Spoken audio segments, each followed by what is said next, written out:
ఎట్టి పరిస్థితిలో మూసి పరివాహక ప్రాంతం అంతా కూడా ఖాళీ చేస్తామంటున్నారు. వాళ్ళు పేద ప్రజల కంటే కూడా వాళ్ళు ఆ బ్యూటిఫికేషన్ చేయాలి. మీరు ఇవన్నీ అక్రమంగా కట్టుకున్నారు. సరే మీకు ఇన్నేళ్ల నుంచి ఉంటారు కాబట్టి మీకు ఏదో పావులో పరకో చూపిస్తామని నిన్న ప్రెస్ మీట్ పెట్టి మాట్లాడారు. ఏం చెప్తారు? దేనికోసం మేము వెళ్ళాలండి? ఒక మాట, గవర్నమెంట్ మాకు ఇచ్చారా? ప్లేసెస్ కానీ, ఇల్లులకి కానీ, ఇన్వెస్ట్‌గా చేయడానికి కానీ ఏమన్నా వాళ్ళు ఇచ్చారా మాకు? దేనికోసం? బ్యూటిఫికేషన్ అంటున్నారు. బ్యూటిఫికేషన్ ఎవరు అడిగిరు? దేనికి యూజు? ఎవరికి యూజు? బ్యూటిఫికేషన్ అనేది దేని గురించి? ఎవరికైనా జాబ్స్ వస్తాయా? లేకపోతే ఏదైనా బెనిఫిట్స్ ఉన్నాయా? దానివల్ల అందంగా కనిపించాలంటే రోడ్లు చేయండి అందంగా. ఇక్కడ నుంచి మీరు ఈ రూట్‌లో చూస్తే ఒక్కొక్కటి ఇంతింత హాఫ్ ఒక ఇంతింత గుంతలు, ఇంతింత పెద్ద గుంతలుండి అంతగానం ఉంది కదా. బ్యూటిఫికేషన్ చేయాలంటే పేరెంట్స్ ఇప్పుడు పిల్లలు స్కూల్కి తీసుకెళ్తారు, కింద పడుతున్నారు, మీద పడుతున్నారు, ట్రాఫిక్లో వర్షంలో వస్తున్నాయి. దాన్ని చేయండి బ్యూటిఫికేషన్. ఊర్లలో లేవా బ్యూటిఫికేషన్ చేయడానికి? ఏం బ్యూటిఫికేషన్? పబ్లిక్ని ఇబ్బంది పెట్టే చేసే చేతానము బ్యూటిఫికేషన్ అన్నారు దాన్ని. ఇది చాలా ఘోరంగా ఉంది. వచ్చి ఏం చెప్పారు అసలు? అంటే మీరు కూలగొడతామన్నారా? మార్కింగ్ చేస్తున్నారు, ఏం చెప్తారు వచ్చి? ఆర్బీఎక్స్ అని వేశారు. ఆర్బీఎక్స్ అని వేశారు. మేడం ఎందుకు వేస్తున్నారు అని అడిగాము. మేడం రివర్ బెడ్ లో ఉంది అన్నారు. రివర్ బెడ్ లో ఉంటే రిజిస్ట్రేషన్ ఎందుకు చేశారండి? రిజిస్ట్రేషన్ చేసిన వాళ్ళని పట్టుకోవాలి ఫస్ట్. పబ్లిక్ మీద అటాక్ చేయడం ఇది ఎంతవరకు కరెక్ట్? బ్యూటిఫికేషన్ అని నువ్వు డెసిషన్ తీసుకున్నావు, ఎవరినడి తీసుకున్నావు? నీకు తెలియదా అక్కడ ప్లేసెస్ ఉన్నాయి, ఓన్ హౌజర్స్, ఓన్గా తీసుకున్న వాళ్ళు ఉన్నారు, రెంటర్స్ ఉన్నారు, పబ్లిక్ ఇబ్బంది అవుతుందని నీకు ఫస్ట్ కామన్ సెన్స్ ఉన్నట్టు అయితే ఫస్ట్ పబ్లిక్ని కదా అడగాల్సింది. ఎవరి ఒపీనియన్ అడిగి తీసుకున్నారు ఆ డెసిషన్? మీరు మమ్మల్ని అడిగారా? మాకేమైనా హెల్ప్ చేశారా? ఏ గవర్నమెంట్ చేసారు? ఏ గవర్నమెంట్ చేయలేదు కదా. అలాంటప్పుడు వాళ్ళంతటా వాళ్ళు రూపాయి జమ చేసి కట్టుకున్నప్పుడు మీకు ఏం హక్కు ఉందని మీరు తీసుకుంటారు? ఇప్పుడు అయితే వాళ్ళు చెప్పడం ఏంటంటే ఇవాళ 16,000 డబుల్ బెడ్రూమ్లు రెడీగా ఉన్నాయి, మిమ్మల్ని ఆ డబుల్ బెడ్రూమ్లకు వాళ్ళ కిరాయిలు పెట్టి వాళ్ళే బండ్లు పెట్టి పంపిస్తారు. ముందు కేసీఆర్ ఉన్నప్పుడు అన్నారు మీరు ఏ డబుల్ బెడ్రూమ్లు కట్టలేరు, ఏమీ చేయలేరు, అంతా పబ్లిక్ ని మోసం చేస్తున్నారు అన్నారు కదా. ఇప్పుడు ఎక్కడి నుంచి వచ్చినాయి డబుల్ బెడ్రూమ్లు? ఇప్పుడు ఇన్ని రోజులు ఆయనని అన్నారు, చాలా వరకు మాట్లాడారు, కరెక్టే. మరి ఇప్పుడు ఎక్కడి నుంచి వచ్చినాయి బెడ్రూమ్లు? వాళ్ళని వచ్చి ఉండమనండి ఆ డబుల్ బెడ్రూమ్లలో. వాళ్ళని ఇప్పుడు ఎవరైతే మంత్రులు ఉన్నారో, ఎవరైతే సీఎం ఉన్నారో ఫస్ట్ తనను వచ్చి ఉండమనండి. వాళ్ళు ఉంటే మేము కూడా ఉంటాం వాళ్ళతో పాటు. మీకేమో లగ్జరీలు కావాలి, మేము చాతనవ్వకో చిన్న చిన్న గుడిసెలో చిన్న ఇంట్లో కట్టుకొని మేము రిజిస్ట్రేషన్ చేసుకొని పక్కా పేపర్స్ తోటి మేము ఈరోజు లక్షలు పోసి కొనుక్కున్న ఇళ్ళని ఖాళీ చేపించి 2 లక్షలు 3 లక్షలు కూడా విలువ చేయని ఒక ఫ్లాట్కి పంపిస్తా అంటే ఏ విధంగా వెళ్తారో చెప్పండి. ఇప్పుడు మా హస్బెండ్స్ ఉంటారు, వాళ్ళ వర్కులు ఉంటాయి, వాళ్ళ జాబ్లు ఉంటాయి, వాళ్ళ ప్రొఫెషన్ వదులుకొని మా పిల్లల స్కూల్స్ వదిలేసుకొని ఎక్కడనో వెళ్ళి ఎట్లా ఉండాలి మేము? వాళ్ళు ఏమైనా ఇచ్చిరా? వాళ్ళు ఏమైనా హెల్ప్ చేసిరా? వాళ్ళు అయితే 2-3 రోజుల్లోనే అంటే ఒకవైపు హైకోర్టు అన్నది మీరు ఎట్లా కూల్చేస్తారు, మీరు కూల్చేయడానికి లేదన్నప్పటికీ కూడా, కానీ వీళ్ళు ఇటు కాంగ్రెస్ మంత్రులు మాట్లాడుతున్నా, ఆయన పీసీసీ చీఫ్ మాట్లాడుతున్నా, ఎవరు మాట్లాడుతున్నా అక్కడి నుంచి మేము తీసేయడు ఖాయమని చెప్తున్నారు. వాళ్ళు ఇంత హైకోర్టు చెప్పినప్పటికీ కూడా తగ్గకుండా 3 రోజుల్లో మూసిని ఖాళీ చేస్తామని చెప్తున్నారు. వాళ్ళు ఎంత చేసినా మేము వెళ్ళము. వాళ్ళు ఇచ్చిన ప్లేసెస్ అయితే కాదు. వాళ్ళేమి ఇంతకెంచి తీసుకొచ్చి మాకు ఇవ్వలేరు. ఏ గవర్నమెంట్ వాళ్ళు ఇచ్చినది కాదు. రూపాయి పోగేసి కనుక్కున్న ఒక సామాన్యుడి బాధ ఈరోజు ఇది. వాళ్ళేదో ఈరోజు ఒక 5 years వాళ్ళదేదో చూసుకొని వాళ్ళంతా ప్రౌడ్గా బిహేవ్ చేయడం కూడా కరెక్ట్ పద్ధతి కాదు. ఇది మిడిల్ క్లాస్ వాళ్ళది, పేదవాళ్ళ సమస్య మాత్రమే. బలిసిన వాళ్ళు ఎవరు లేరు ఇందులో. హై లెవెల్లో ఉన్న వాళ్ళు ఎవరు లేరు. అలాంటప్పుడు అటాక్ చేయాలనుకుంటే వాళ్ళ దగ్గర వెళ్ళండి. సరే మీరు ఎట్లా అడ్డుపడతారు? మీకు రేపు వస్తాయి బుల్డోజర్లు, ఏ టైంలోనే దిగుతాయి అనుకో, ఎట్లా మీరు ఎదుర్కొనే? చాతనైనా కాడికి మేము పాకులాడతామండి. మేము చావడానికైనా సిద్ధంగానే ఉన్నాం, వాళ్ళని ఏదైనా చేయడానికైనా సిద్ధంగానే ఉన్నాం, యూనిటీగానే ఉంటాం, యూనిటీగానే పోరాడతాము. ఏదేమైనప్పటికీ కూడా మా ఇళ్ళని ఇచ్చే అంత సిద్ధంలో అయితే మేము లేము.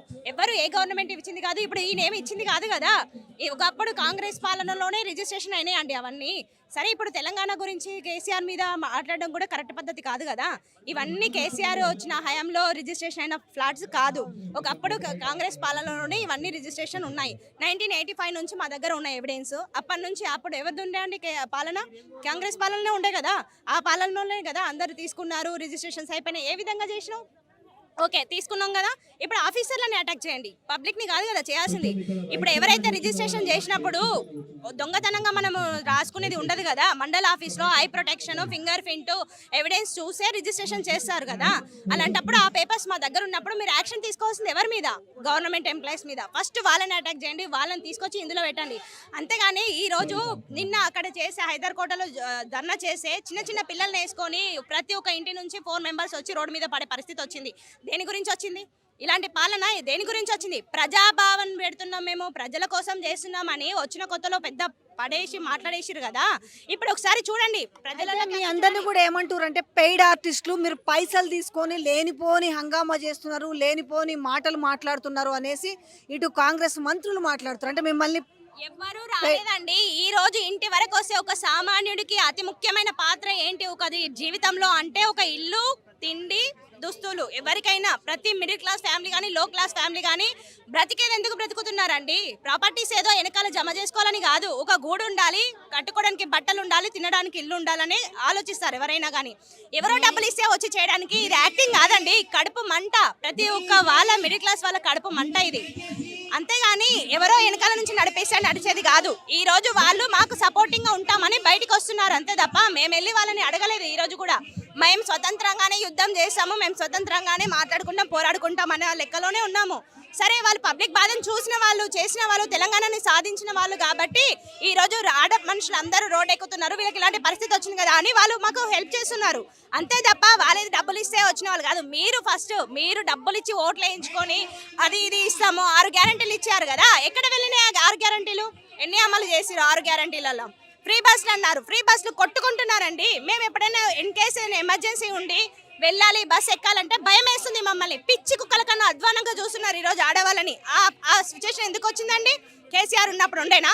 ఆడవాళ్ళు వస్తే సీట్ ఇచ్చేవాళ్ళు, లేవండి మేడం మీరు కూర్చోండి అని జెంట్స్ లేసి సీట్ ఇచ్చేవాళ్ళు. ఈ రోజు వస్తే ఈ ఆడవాళ్ళ సంతేంటిరా బాబు మాకు అనుకునే స్టేజ్కి ఎవరు తీసుకొచ్చిరు? మేము అడిగినామా? ఏ ఉమెన్ అడిగింది ఒక్కసారి మాకు చెప్పండి, మేము కూడా తెలుసుకుంటాం కదా. ఏ ఒక్క ఉమెన్ అన్న అడిగిందేమో ఫ్రీ బస్సులు ఇవ్వండి మాకు అనేసి. రైతు బీమా, రైతుది లోన్ మాఫీ చేస్తామన్నారు, రోడ్లు ఎక్కడ వెళ్ళినాయి, చేసిన హామీలు ఎక్కడ పోయినాయి? రేషన్ కార్డు లింక్ పెట్టిండి అన్నిటికీ. మరి రేషన్ కార్డు ఎక్కడ పోయిందండి? 1 year అవుతుంది కదా, మేము అప్లై చేసుకొని కూడా 1 year అవుతుంది. రేషన్ కార్డు ప్రతిదానికి మును పెట్టేసిరు కదా, మరి రేషన్ కార్డు ఎటు పోయింది? మాకు ఇప్పటికీ పెళ్ళి అయ్యి 15 years దగ్గర వస్తుందండి, రేషన్ కార్డు లేదు ఇప్పటి వరకు. మాకు ఏదైనా అప్లై చేసుకోవాలన్నా రేషన్ కార్డుతో ముడిపడి ఉంది ఇప్పుడు ఉన్న సిచ్యువేషన్. రేషన్ కార్డు లేనప్పుడు అంటే వాళ్ళు మనుషులు గారా? వాళ్ళకి ఓటింగ్ లేదా? ఏ లెక్కల రేషన్ కార్డు ముడి పెట్టేసి మరి అన్నిటికీ రేషన్ కార్డు అంటున్నావు, మరి అదైనా స్పీడప్ చేయాలి కదా. అది కూడా స్పీడప్ చేయనికి చేత కానప్పుడు సపోర్ట్ చేయకుండా కూర్చో. నీకు చేత నవ్వదా దిగిపో, నువ్వు అవసరమే లేదు. తెలంగాణ స్టేట్కి సీఎంగా నువ్వు అవసరమే లేదు. నేను కాదు, ఈ రోజు ఇంతమంది వేల మంది లక్షల మంది కోరుకుంటుంది అదే. నీకు చేత నవ్వకపోతే సైడ్ అయిపో. బై ఎలక్షన్ పెడతారు, ఎవరో ఒకరు ఉంటారు, ఎవరో ఒకరు చేస్తారు, మంచి చేసే వాళ్ళని ఈసారి ఎన్నుకుంటారు. పబ్లిక్కి ఇప్పుడు బుద్ధి వచ్చింది కదా, ఒకసారి ఎలక్షన్ చేసిన తర్వాత ఇప్పుడు వచ్చింది వాళ్ళకి కూడా. అర్రే మేము పొయ్యిలో చేతులు పెట్టినాం కదా అని ఇప్పుడు కాల్చుకొని చేతులను పిసుకుంటున్నారు వాళ్ళు చేసేసిన సిచ్యువేషన్. ఇలాంటి పొలిటీషియన్ ఉండి పబ్లిక్ ఏం ఇద్దామనుకుంటారు? పిల్లలండి, చిన్న చిన్న పిల్లలు, మమ్మీ ఇల్లు పోతుందా, మనం ఎక్కడికి వెళ్తామని అడుగుతుంటే వాళ్ళకి ఏం చెప్పాలండి సమాధానం? రేపటి రోజున వాళ్ళు అడుగుతారు, మమ్మీ ఏం సంపాదించారు మీరు అని. నాన్న ఇల్లు సంపాదించినాము, ఇల్లు పోయిందిరా, ఈ రోజు మనకి ఏమీ లేదు, రోడ్డు మీద పడ్డామని చెప్పాలా? ఇన్ని ఇయర్స్ నుంచి మేము తిన్నామో తినలేదో, చూసామో చూడలేదో, లైఫ్ని ఎంజాయ్ చేసామో చేయలేదో, రూపాయి పెట్టి మేము ఇల్లు కట్టుకున్నప్పుడు ఇంటి మీదకి వచ్చి అటాక్ చేసినప్పుడు ఇప్పుడు ఆ పిల్లలకి ఏం సమాధానం చెప్పాలి మేము? ఎలాంటి సిచ్యువేషన్కి తీసుకొచ్చిండండి ఇప్పుడు ప్రతి ఒక్కరిని. ఎవరి ఇంట్లో వాళ్ళు సంసారం చేసుకునే జీవితాలను తీసుకొచ్చి నడి రోడ్డు మీద నిలబెట్టిండు. ఈరోజు హైదరాబాద్లో నడి రోడ్డు మీద నిలబెట్టిండు. అలాంటి పరిస్థితి ఎందుకు వచ్చింది? ఇంత దారుణమైన పరిస్థితి ఎందుకు వచ్చింది? ఇలాంటి సీఎం అందరికీ కావాలంటారా? మంత్రులు మాట్లాడుతున్నారు నోటికి వచ్చినట్టు, రెస్పెక్ట్ లేదు. ఫస్ట్ ఆఫ్ ఆల్ పబ్లిక్ అంటేనే రెస్పెక్ట్ లేదు. ఒక్క మంత్రికి కూడా అందులో ఉన్న వాళ్ళు బట్టి మాట్లాడుతున్నారు, ఒక్కొక్క మాట పొన్నం మాట్లాడుతున్నారు, ఒక్కొక్క మాట. మీకు అక్కడెక్కడో సీఎం క్యాంపస్లలో క్యాబినెట్ మీటింగ్లలో కాదు మాట్లాడేసింది. సిగ్గు శరం ఉంటే వచ్చి పబ్లిక్లో మాట్లాడండి.